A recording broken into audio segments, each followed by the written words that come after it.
Hey everyone, and welcome back to Earth and Space, where we fuel your mind beyond limits. Today, we re-diving into a topic that's becoming more critical every single day, cleaning up space before it's too late. When you look up at the night sky, you see a seemingly endless expanse of stars and darkness. Space feels infinite, right? But here's the thing, the area right around our planet, our orbit, is surprisingly fragile and getting incredibly crowded. Every time we launch a satellite, whether it's for GPS, weather forecasting, or bringing internet to remote areas, we add another object to this orbital highway. It brings convenience, but it also brings risk. This growing cloud of satellites and debris is a huge concern. A collision in space, even between small objects, can create thousands of new pieces of debris, each one a potential bullet threatening other satellites, future missions, and even astronauts on the International Space Station.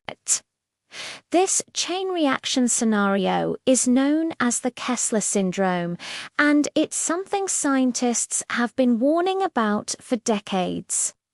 If it gets out of hand, it could make certain orbits completely unusable for generations. So, what are we doing about it? This is where some of the biggest names in space are stepping up. Let's talk about SpaceX and its massive Starlink constellation.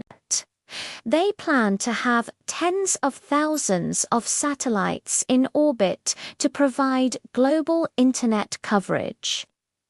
Now, you might think that sounds like it would make the problem worse, and it's a valid concern. However, SpaceX is taking a very proactive approach to this challenge, and it's a great example of responsible space stewardship. Initially, their satellites were planned for higher altitudes, but they've made a crucial adjustment. They are now placing a significant portion of their constellation, about 4,400 of their Starlink satellites, into a much lower orbit of around 480 kilometers, which is about 300 miles up. Why is this so important? At this lower altitude, the Earth's atmosphere, while very thin, still has a bit of drag. This means that if a satellite fails or reaches the end of its life, it won't just float around as a piece of junk for centuries. Instead, atmospheric drag will naturally and predictably pull it back down. As the satellite falls, it re-enters the denser parts of the atmosphere and, in most cases, completely burns up due to the intense friction and heat. This process ensures that dead satellites are essentially self-disposing, preventing them from becoming long-term threats. It's a built-in cleanup mechanism. This strategy dramatically reduces the risk of adding to the permanent clutter in space. It shows a commitment not just to launching new technology, but to managing its entire life cycle. This kind of forward thinking is absolutely essential.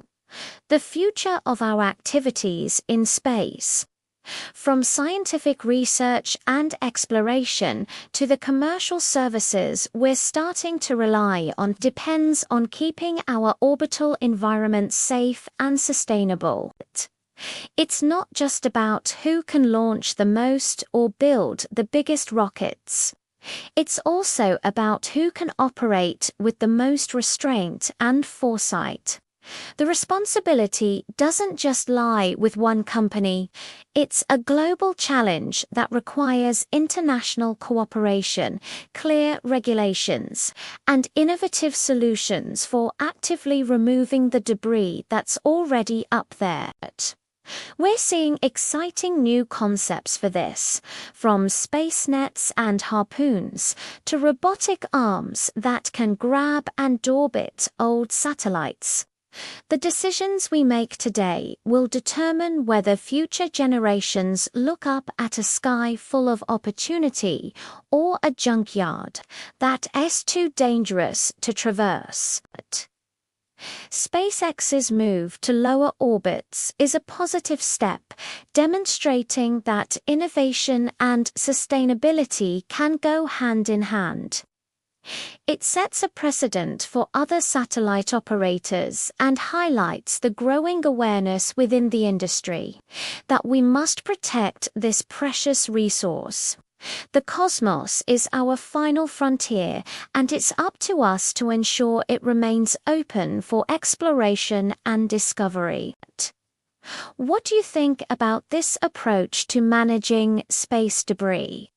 Let me know your thoughts in the comments below. If you enjoyed this video and want to keep exploring the cosmos with us, make sure to subscribe to Earth and Space. Give this video a thumbs up and share it with your fellow space enthusiasts. Thanks for watching, and we'll see you in the next one.